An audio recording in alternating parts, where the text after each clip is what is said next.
Dark 3 கொலை நடந்த ஒரு வீட்டுக்கு வாடகைக்கு குடி வந்த விக்னேஷுக்கு என்னாச்சு? அப்படிங்கிறது தான் இந்த டார்க் படத்தோட ஒரு சின்ன பேஸ் பிளாட். இந்த டார்க் படத்தோட ரிவ்யூக்கு போறதுக்கு முன்னாடி எப்பவும் போல ஹலோ, ஹாய் ஃபிரெண்ட்ஸ், நான் தான் உங்க ஜெயராமகிருஷ்ணன் பேசுறேன். குட்டி மெசேஜ். உங்களுக்கு ஒரு விஷயம் புடிச்சிருக்கு. உங்களுக்கு புடிச்சவங்களுக்குமே அந்த விஷயம் பிடிக்கணும்னு நெனைக்கிறது ரொம்ப தப்பு. ஆனா இது புடிச்சா நல்லா இருக்கும்ல அப்படின்னு நெனைக்கிறது தப்பு கிடையாது. அத அவங்கள ஃபோர்ஸ் பண்ணி பிடிக்க வைக்கணும்னு நீங்க பண்ற எஃபோர்ட்ஸ் தான் தப்பு. நேச்சுரலாவே அந்த விஷயம் உங்களுக்கு புடிச்ச மாரியே அவிங்களுக்குமே புடிக்கிறக்கும் நெறைய வாய்ப்பு இருக்கு. நீங்க கட்டாயப்படுத்தாம இருந்தா. அதுக்கு டைமும், யூனிவர்ஸும் தான் பதில் சொல்லும். டார்க் இந்த படத்த பொறுத்தவரைக்கும் பார்த்தீங்கன்னா கேரக்டர்ஸுமே ரொம்ப கம்மியான கேரக்டர்ஸ் தான். கதையுமே ரொம்ப தின் லைன் தான். ஆல்ரெடி நெறைய பேய் படங்கள்ல பார்த்த அந்த ஒரு பேஸ் லைன வச்சு தான் இந்த படமுமே எடுத்திருக்காங்க.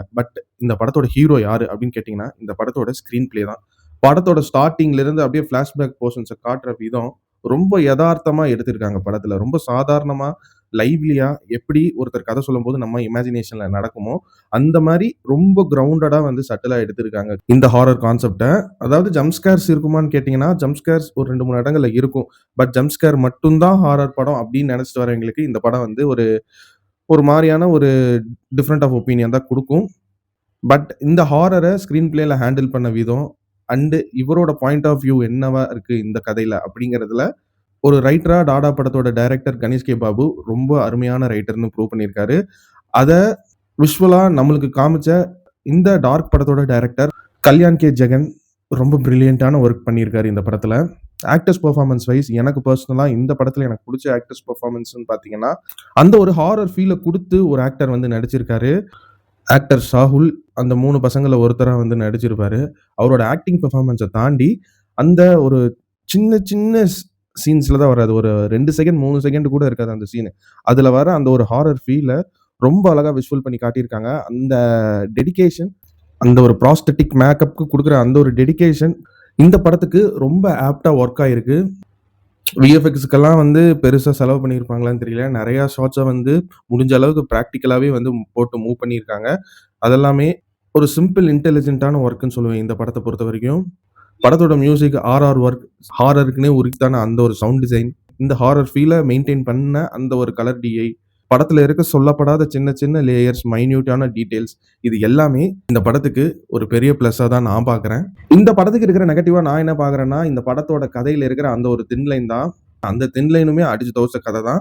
அது இல்லாம வேற வேற மாரி அந்த ஒரு பேஸ் பிளாட்ட யோசிச்சு ரொம்ப இந்த படத்துல ஸ்கிரீன் பிளேல யூஸ் பண்ண அந்த ஒரு சிம்பிளான டெக்னிக்க அந்த ஒரு பிளாட்டுக்குமே யூஸ் பண்ணியிருந்தாங்கன்னா, படம் பார்க்கறக்கு இன்னுமே பயங்கரமா இருந்திருக்கும். ஒரு ஸ்டாண்டர்ட ஹாரர் சினிமால செட் பண்ணியிருக்கும்னே சொல்லலாம். இருந்தாலுமே அந்த ஸ்கிரீன் பிளேங்கிற ஒரு விஷயம், ஒரு பிரசன்டேஷனா ஒரு படத்த எப்படி காட்டணும் அப்படிங்கிற ஒரு விஷயமும், இந்த 2மே சேர்ந்து இந்த படத்த காப்பாத்தி விட்டுருச்சுன்னு தான் நான் சொல்லுவேன். சொல்லப்படாத சில விஷயங்கள் இந்த படத்துல இன்னுமே காட்டியிருக்கலாம்னு நெனச்சேன். டுவோர்ட்ஸ் எண்ட் ஒரு ஆர்டிஸ்டிக்கா பார்க்கும்போது, நல்லா இருக்கே இந்த மாரி ஒரு ஃபில்ம் மேக்கிங் டெக்னிக் அப்படிங்கிறது தோணும் படம் பார்க்கும்போது. என்ன பொறுத்தவரைக்கும் இன்னுமே கொஞ்சம் டைம் குடுத்து காட்டி, அதே ஆர்டிஸ்டிக் ஃபீலோடவே அழகா முடிச்சிருக்கலாங்கிறது தான் என்னோட பெர்சனல் ஒப்பீனியன். இருந்தாலும் இந்த படத்த எல்லாருமே தியேட்டர்ல சப்போர்ட் பண்ணுங்க. ஏன்னா இந்த மாரி படங்கள், அதுவும் குறிப்பா இந்த மாரி ஹாரர் ஜான்ரால வர படங்கள் ரொம்ப அபூர்வமான விஷயம் தான் நம்ம தமிழ் சினிமாவ பொறுத்தவரையும். இந்த படத்த முடிஞ்ச அளவுக்கு தியேட்டர்ல போய் சப்போர்ட் பண்ணுங்க. நான் கண்டிப்பா இந்த படத்த இன்னொரு தடவ தியேட்டர்ல போய் நான் பார்ப்பேன். இன்னும் சொல்லாத விஷயம் இந்த படத்துல பாக்யராஜ் சார் ரொம்ப ரொம்ப சின்ன ரோல் தான். ஆனா அவரோட ஆக்டிங் பெர்ஃபார்மன்ஸ் மூலியமாவும், ஸ்கிரீன் பிரசன்ஸ் மூலியமாவும் ரொம்ப மெனன்சிங்கான ஆக்டிங்க குடுத்திருக்காரு. அதே மாரி தான் ஆக்டர் அஜய் கார்த்தி. எனக்கு பெர்சனலா காளிதாஸ் 2லயே அவரோட ஆக்டிங் பெர்ஃபார்மன்ஸ் புடிக்கும். அத விட இதுல இன்னுமே கொஞ்சம் சூப்பரா நடிச்சிருக்காருன்னு தான் நான் சொல்லணும். நோட்டீஸ் பண்ணாத சில விஷயங்கள் என்னன்னா, இந்த படத்துல ஸ்டார்ட்டிங்ல காட்டுன அந்த ஒரு ஹியூமர் போர்ஷன் ரொம்ப ஜனரஞ்சகமா நம்ம ஃபிரெண்ட்ஸ்குள்ள எப்படி பேசுவோமோ, அந்த மாரி ரொம்ப ரியலிஸ்டிக்கான ஒரு காமெடியா எடுத்து ஹேண்டில் பண்ண விதம் எனக்கு புடிச்சிருந்துச்சு படத்துல. அவ்வளோதான் இந்த டார்க் படத்த பத்தி எல்லா பாயிண்ட்ஸுமே கவர் பண்ணி சொல்லிட்டேன்னு நெனைக்கிறேன். கண்டிப்பா இந்த படத்த தியேட்டர்ல போய் சப்போர்ட் பண்ணுங்க. இத நான் மறுபடியும் ஸ்ட்ரெஸ் பண்ணி சொல்றேன். இந்த மாரி படங்கள் வரது ரொம்ப ரேர். படத்த தியேட்டர்ல போய் பார்த்து சப்போர்ட் பண்ணுங்க. இந்த டார்க் படத்துக்கு என்னோட ரேட்டிங் என்னன்னு கேட்டீங்கன்னா, 100க்கு ஒரு 85 மார்க்ஸ் தாராளமா தருவேங்க. Dark sets a new standard for a new age horror film maker in Tamil cinema. இதே மாரி இன்னொரு சூப்பரான வீடியோல சந்திக்கிற வரைக்கும் நீங்களும் நல்லா இருங்க. எல்லாரையும் நல்லா வச்சிருங்க. அவ்வளோதாங்க விஷயம். நன்றி, வணக்கம், பை பை. நான் வரேங்க.